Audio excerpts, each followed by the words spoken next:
നമസ്കാരം. ഭാരത് ലൈവിലേക്ക് സ്വാഗതം. നമസ്കാരം ശ്രീലപിള്ളെ.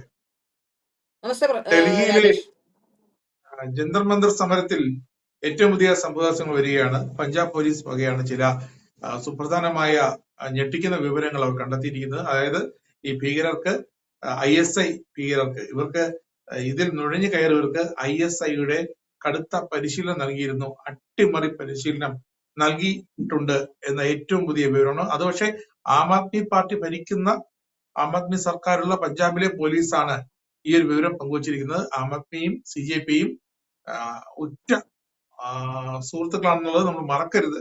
പക്ഷെ എന്തൊക്കെയാണ് ഈ ഒരു ഈ ISIയുമായി ബന്ധപ്പെട്ട ഏറ്റവും പുതിയ CJPയുമായി ബന്ധപ്പെട്ട ഏറ്റവും പുതിയ വിവരം? അതായത് അമൃത്സർ പോലീസ് ഇപ്പൊ പറയുന്നത് ജന്തർ മന്ദറിൽ അട്ടിമറിക്ക് ശ്രമിച്ചവരെ പരിശീലിപ്പിച്ചത് പാക് ISI ആണ് എന്നുള്ളതാണ് ഇപ്പോ പുറത്തു വരുന്ന അവർ തന്നെ പങ്കുവെക്കുന്ന വിവരം. അങ്ങനെ 9 പേർ പിടിയിലായി എന്നും വിവരങ്ങൾ പങ്കുവെച്ചുകൊണ്ടാണ് അങ്ങനെ 9 പേർ പിടിയിലായിട്ടുണ്ടെന്ന വിവരങ്ങൾ കൂടി അവർ പങ്കുവെച്ചുകൊണ്ട് പഞ്ചാബ് പോലീസ് ഇപ്പോൾ രംഗത്ത് വരുന്നു എന്ന് മനസ്സിലാക്കാൻ സാധിക്കുന്നു. അതായത് പ്രായപൂർത്തിയാകാത്ത സംഘം ഉൾപ്പെടെ 8 പേർ ജന്തർ മന്ദറിൽ പോയി പെട്രോൾ ബോംബ് ആക്രമണം നടത്താനായിരുന്നു ലക്ഷ്യം. ഇവരെ പരിശീലിപ്പിച്ചത് ISI ഹാൻഡ്ലർമാർ. എന്നാൽ പദ്ധതി പോലീസ് അറിഞ്ഞതോടെ പൊളിഞ്ഞു എന്നൊക്കെയാണ് അമൃത്സർ പോലീസ് കമ്മീഷണർ പറയുന്നത്. പഞ്ചാബ് മുഖ്യമന്ത്രിയുടെ ഭീകരതയോടുള്ള സീറോ ടോളറൻസ് നയത്തിന് കീഴിൽ പ്രവർത്തിക്കുന്ന സേനയാണ് അമൃത്സർ കമ്മീഷണറേറ്റ് ഓഫ് പോലീസ്. അതായത് ISI പിന്തുണയുള്ള 2 ഭീകര മൊഡ്യൂളുകൾ തകർത്ത പൂർണ്ണമായും അത് പൊളിച്ചു മാറ്റുകയും ചെയ്തു. 4 പ്രായപൂർത്തിയാകാത്തവരും 5 മുതിർന്നവരും ഉൾപ്പെടെ ആകെ 9 പ്രതികളെ അറസ്റ്റ് ചെയ്തിട്ടുണ്ട് എന്നാണ് ഇപ്പോൾ കമ്മീഷണർ പറയുന്നത്. ഏതായാലും ഇത് നമുക്കറിയാം, അമൃത്സർ പഞ്ചാബിൽ ആരാണ് ഭരണം നടത്തുന്നത് നമുക്കറിയാം. പക്ഷെ അവിടെ ഭീകരതയോടുള്ള നയത്തിൽ സീറോ ടോളറൻസ് ഉണ്ടെങ്കിൽ അത് നല്ല കാര്യം തന്നെയാണ്. ഏതായാലും ഇപ്പോ ഇത് 2 തരത്തിൽ വ്യാഖ്യാനിക്കപ്പെടാം. അതായത് CJPയുടെ സമരം വിദ്യാർത്ഥികളുടെ സമരമായിരുന്നു. അതിലേക്ക് വന്നത് ഇവരെ, അതായത് അഭിജിത് ദീപ്തയും കൂട്ടരെയും ഒക്കെ രക്ഷിക്കാനുള്ള ഒരു ശ്രമത്തിന്റെ ഭാഗമാണോ എന്നറിയില്ല. പെട്ടെന്ന് ഒരു അറസ്റ്റ് ഉണ്ടാകുന്നു, പെട്ടെന്ന് ആൾക്കാരെ പിടിച്ചു എന്ന് പറയുന്നു. അവർ ജന്തർ മന്ദറിലേക്ക് വരാനുള്ള ശ്രമത്തിലായിരുന്നു എന്ന് പറയുന്നു. അത് ഈ അഭിജിത് ദീപ്തയും സൗരവ് ദാസിനുമെതിരെ ഗൗരവകരമായ ആരോപണങ്ങൾ വരുന്ന ഈ സാഹചര്യത്തിൽ കൂടിയാണ് എന്നുള്ളത് നമ്മൾ കാണേണ്ടതാണ്. അതിലേക്ക് വരാം. പെട്രോൾ ബോംബ് അടക്കമുള്ളവ മൊഡ്യൂളിലെ മിക്ക അംഗങ്ങളും അങ്ങനെ പെട്രോൾ ബോംബ് എറിയാനും അത് എങ്ങനെയാണ് ഓപ്പറേറ്റ് ചെയ്യുന്നതെന്ന് പരിശീലിപ്പിക്കാനും ഒക്കെയുള്ള ശ്രമമായിരുന്നു എന്നാണ് മനസ്സിലാക്കാൻ സാധിക്കുന്നത്. 8 അംഗങ്ങൾ ജന്തർ മന്ദറിലെ പ്രതിഷേധ സ്ഥലത്തേക്ക് പോയിരുന്നു എന്നും പറയുന്നുണ്ട്. അവിടെ അവർക്ക് പെട്രോൾ ബോംബുകൾ നിർമ്മിക്കാനുള്ള വസ്തുക്കൾ ഉൾപ്പെടെ പ്രാദേശിക തലത്തിൽ പിന്തുണ ലഭിച്ചതായി കണ്ടെത്തിയിട്ടുണ്ട്. പാകിസ്ഥാൻ ആസ്ഥാനമായ ISI കൈകാര്യം ചെയ്യുന്ന ആളാണ് പിന്തുണ ഒരുക്കിയത് എന്നാണ് പോലീസ് പറയുന്നത്. ആസൂത്രിതമായ ഒരു ആക്രമണവും നടത്താൻ എന്നാൽ ഇവർക്ക് ഈ ഗ്രൂപ്പിന് കഴിഞ്ഞില്ല. ഇന്റലിജൻസ് വിവരങ്ങളുടെ അടിസ്ഥാനത്തിൽ അവർ തിരിച്ചെത്തിയ ഉടൻ തന്നെ പോലീസ് അവരെ അറസ്റ്റ് ചെയ്തു എന്നും കമ്മീഷണർ വ്യക്തമാക്കുന്നു. അതായത് ഇവർ എവിടെ നിന്നാണ് പോയത്, പഞ്ചാബിൽ നിന്നാണ് പോയത് എന്ന് പറയുന്നു. അന്നൊന്നും അറിയാത്തൊരു കാര്യം അവർ തിരിച്ചെത്തിയതോടെ അവരെ അറസ്റ്റ് ചെയ്യുകയായിരുന്നു എന്നാണ് പറയുന്നത്. ഇതിൽ 2-3 കാര്യങ്ങൾ നമുക്ക് സംശയിക്കേണ്ടതുണ്ട്. ഒരുപക്ഷെ ഈ ആം ആദ്മിയുടെ അനുവാദത്തോടെയും ആം ആദ്മിയുടെ ആശീർവാദത്തോടെയുമാണോ ഇവർ പോയതെന്ന് നമുക്ക് വ്യക്തതയില്ല. കാരണം ഇതില് പ്രധാനപ്പെട്ട കാര്യം ഇവരെങ്ങനെയാണ് ഇത് വ്യക്തമായി അന്നറിയാത്തൊരു കാര്യം പിന്നീട് ഇവർ അറിയുന്നു, അറസ്റ്റ് ചെയ്യുന്നു.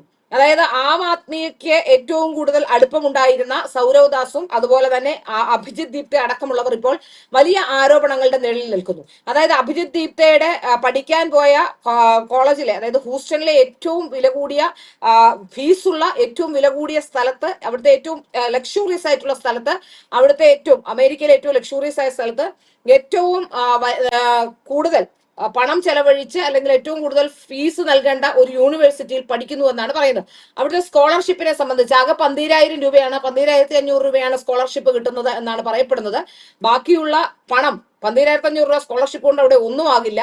അപ്പൊ ബാക്കിയുള്ള പണം എവിടെ നിന്നാണ് കണ്ടെത്തുന്നത്, എവിടെ നിന്നാണ് ഈ പണം എന്നതിനെ സംബന്ധിച്ച് ഒരു വിവരാവകാശ പ്രവർത്തകൻ ചോദിച്ച ചോദ്യത്തിന് മോദിയുടെ സർട്ടിഫിക്കറ്റ് കാണിക്കുമെന്ന പതിവ് പല്ലവി, അതായത് അരവിന്ദ് കെജ്രിവാൾ പണ്ട് പറഞ്ഞ അതേ പല്ലവി, കോടതിയിലേക്ക് പോയ അതേ പല്ലവി ആവർത്തിക്കുകയായിരുന്നു.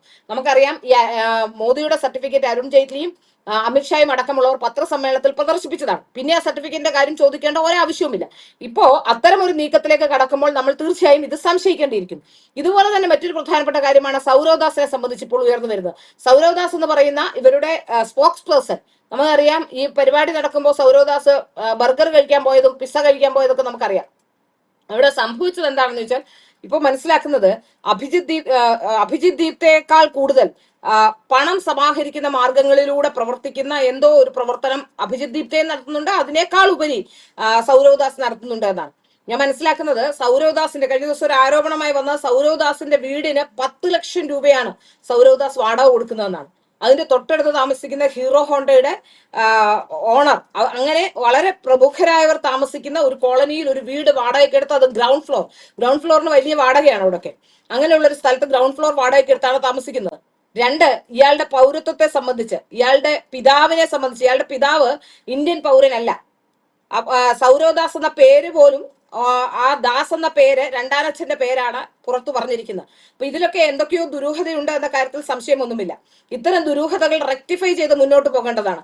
അത്തരം ദുരൂഹതകളെ കുറിച്ച്, അത്തരം വിഷയങ്ങളെ കുറിച്ച് കൂടുതൽ കാര്യങ്ങൾ പുറത്തു വരുമ്പോൾ നമുക്കറിയാം, ഒരു വർഷം ആലോചിച്ച് നോക്കൂ, ഒരു മാസം 10 ലക്ഷം രൂപ എന്ന് പറയുമ്പോൾ 1,20,00,000 രൂപ വാടക മാത്രമായി. ഒരു വർഷം 1,20,00,000 രൂപ വാടക കൊടുത്ത് താമസിക്കാനുള്ള ഇയാളുടെ വരുമാനം എന്താണ്?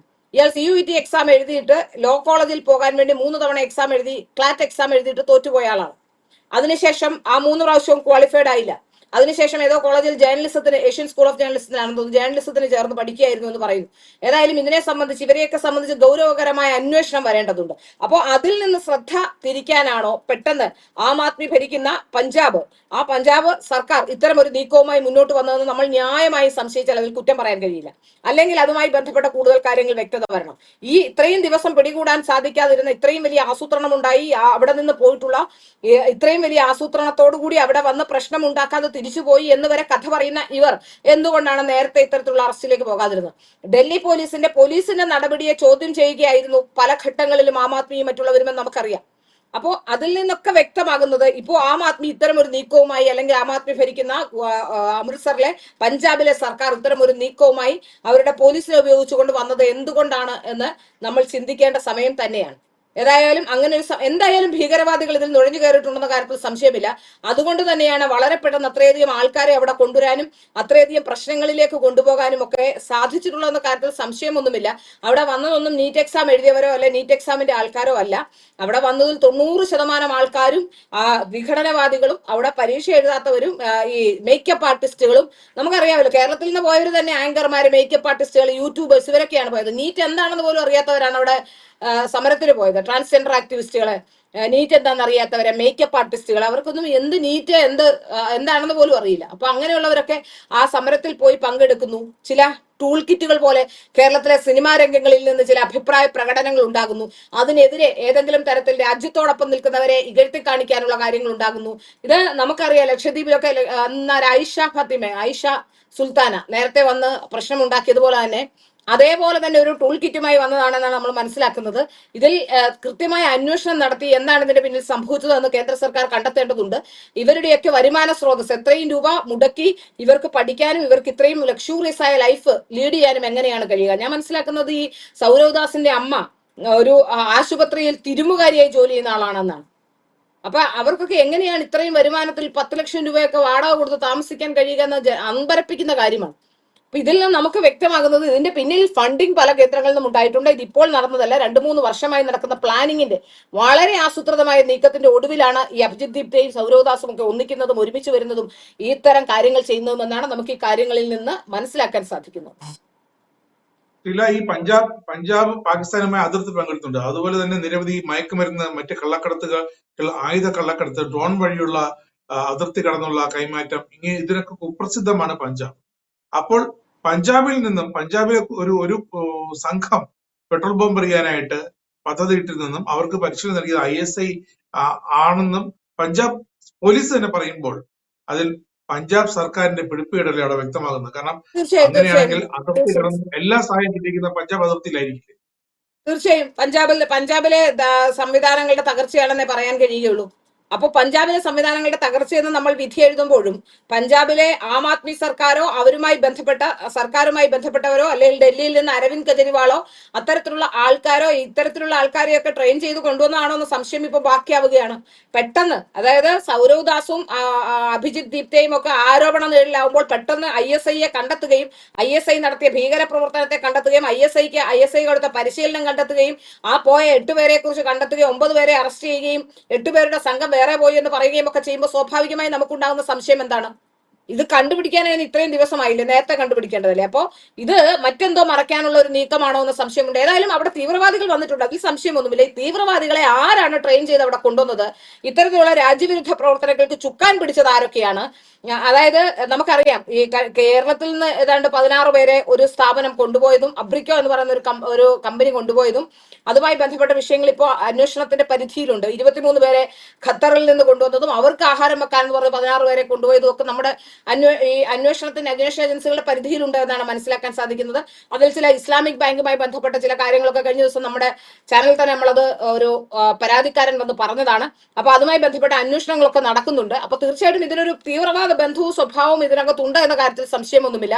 പക്ഷേ അത് ആരായിരുന്നു കോർഡിനേഷൻ, ഇതിന്റെ പിന്നിലുള്ളത് ആരാണ്, എന്താണ് എന്ന് കണ്ടെത്തുകയാണ് ഇനി വേണ്ടത്. അക്കാര്യത്തിൽ സംശയമൊന്നുമില്ല. പക്ഷെ ഇപ്പോഴത്തെ ഈ സർക്കാരിന്റെ, പഞ്ചാബ് സർക്കാരിന്റെ നീക്കം എന്തെങ്കിലും മറയ്ക്കാനാണോ എന്ന സംശയം സ്വാഭാവികമായി ഉണ്ടായാലും അതിൽ കുറ്റം പറയാൻ കഴിയില്ല. ഒരു സംശയം കൊണ്ട് ചോദിക്കാനുണ്ട്. ആം ആദ്മിക്ക് പഞ്ചാബിൽ മാത്രമാണ് സർക്കാരുള്ളത്. ആം ആദ്മി വളരേണ്ടത്, ആം ആദ്മിയുടെ വളർച്ചയെ CJP തടയുമോ എന്നൊരു ഭീതി അവർക്കുണ്ട്, സ്വാഭാവികമുണ്ട്. കാരണം ഇനി പഞ്ചാബും കൂടെ കൈവിട്ട് കഴിഞ്ഞാൽ ആം ആദ്മി നമ്മുടെ ഇന്ത്യയിലെ സംസ്ഥാനങ്ങളിൽ വട്ടപൂജ്യമായി മാറുമെന്ന് ഉറപ്പാണ്. ഡൽഹി കയ്യിൽ നിന്ന് നേരത്തെ പോയി. അപ്പോൾ CJP വളർന്നാൽ ആം ആദ്മി തളർന്നു പോകും. അതുകൊണ്ട് ആം ആദ്മി തന്നെ പഞ്ചാബ് വഴി CJPയെ നമ്മുടെ കേന്ദ്ര സുരക്ഷാ ഏജൻസിയുടെ കയ്യിലേക്ക് എറിഞ്ഞു കൊടുത്തതല്ലേ ഈ ഒരു സംഭവം. കാരണം വ്യക്തമായിട്ടുള്ള തെളിവുകൾ അടക്കം അവർ ഇപ്പൊ CJP നേതാക്കൾ അവർക്ക് ISI ബന്ധമുണ്ടെന്ന തരത്തിലുള്ള ഒരു വാർത്ത ഇപ്പോൾ ചിലരെ അറസ്റ്റ് ചെയ്തിട്ടുണ്ട്, ചിലരെ ചോദ്യം ചെയ്തപ്പോൾ കിട്ടിയ വാർത്ത എന്ന് പറഞ്ഞ് ഒരു ടിപ്പ് കൊടുത്തിരിക്കുകയാണ് നമ്മുടെ ദേശീയ അന്വേഷണ ഏജൻസികൾക്ക്. അങ്ങനെയാണെങ്കിൽ ആ CJP നേതാക്കൾ സമാധാനം പറയേണ്ടത്. ഇപ്പോൾ പറഞ്ഞ സൗരദാസിന്റെ ഈ ആസ്തി, അദ്ദേഹത്തിന്റെ വരുമാനം എവിടെ നിന്നാണ്? ഇതിനൊക്കെ നമ്മുടെ അതിർത്തി കടന്ന് സമാധാനം പറയേണ്ടി വരും അല്ലേ? തീർച്ചയായും ഇതിലും രണ്ട് കാര്യങ്ങൾ സംശയിക്കേണ്ടിയിരിക്കുന്നു. കാരണം ഒന്നാമത് നമ്മൾ പറയേണ്ടത് ആം ആദ്മിയുടെ പ്ലാൻ ആണോ എന്ന് സംശയിക്കണം. കാരണം അരവിന്ദ് കെജ്രിവാളുമായി വളരെ അടുപ്പം ബന്ധമുള്ള ആളാണ് സൗരവ് ദാസും അഭിജിത് ദീപ്തിയും. അതുകൊണ്ട് തന്നെ ആം ആദ്മിയുടെ പ്ലാൻ ആകാൻ സാധ്യതയുണ്ട്. തിരിച്ചും ഇവർ വളർന്നു വരുന്നത് അരവിന്ദ് കെജ്രിവാളിനെ പോലുള്ളവർക്കൊന്നും ചെയ്യാൻ കഴിഞ്ഞ 13 വർഷമായി കഴിഞ്ഞിട്ടില്ല. അപ്പോൾ അഭിജിത് ദീപ്തയ്ക്കും കൂട്ടർക്കും ഒക്കെ ഇങ്ങനെ ഒരു സമരം ഉണ്ടാക്കി നീറ്റിന്റെ പേരിലാണെങ്കിൽ പോലും ഒരു മന്ത്രിയെ രാജിവെപ്പിക്കാൻ കഴിഞ്ഞതുകൊണ്ട് അവരുടെ പ്രതീക്ഷയായി അഭിജിത് ദീപ്തയും ഒക്കെ മാറുന്നുണ്ടെങ്കിലും നാളെ തങ്ങളുടെ രാഷ്ട്രീയ ഭാവിക്ക് ഒരു ബുദ്ധിമുട്ട് വരുമെന്ന തോന്നലും ഉണ്ടാവാം. അപ്പൊ ഇതിൽ സ്വാഭാവികമായി അത്തരത്തിലുള്ള സംശയങ്ങളും ഉണ്ടാകാം. അപ്പൊ അതുകൊണ്ട് തന്നെയാണ് നമ്മൾ തീർച്ചയായും ഇതിൽ പലതരത്തിലുള്ള സംശയങ്ങൾ സ്വാഭാവികമായി ഉണ്ടാകേണ്ടത്. അത് അന്വേഷണത്തിന്റെ അടുത്ത ഘട്ടത്തിലും കൂടുതൽ വിവരങ്ങൾ പുറത്തു വരുമ്പോൾ മാത്രമേ എന്താണ് ഇതിന്റെ പിന്നിലെന്ന് നമുക്ക് ഊഹിക്കാനെങ്കിലും കഴിയുകയുള്ളൂ എന്നാണ് എനിക്ക് തോന്നുന്നത്. എന്തായാലും കേന്ദ്ര ഏജൻസികൾ ഇത് സംഭവം അന്വേഷിച്ചുകൊണ്ടിരിക്കുകയാണല്ലോ. ഇവരുടെ ബന്ധങ്ങൾ എങ്ങനെയാണ് ഈ കലാപം ഉണ്ടാകുന്നത്, എങ്ങനെ ഇവർ ഡൽഹിയിലേക്ക് ജന്തർ മന്ദറിലേക്ക് പല സംസ്ഥാനങ്ങളിൽ നിന്ന് ഇവരെത്തി, ആരാണ് കോർഡിനേറ്റ് ചെയ്തത്, ആരായിരുന്നു ഫണ്ടർമാർ എന്നൊക്കെ അന്വേഷിക്കുകയാണ്. വസ്തുത താമസം വിന പുറത്തു വരുമെന്ന് നമുക്ക് പ്രതീക്ഷിക്കാം. എന്തായാലും നമസ്കാരം.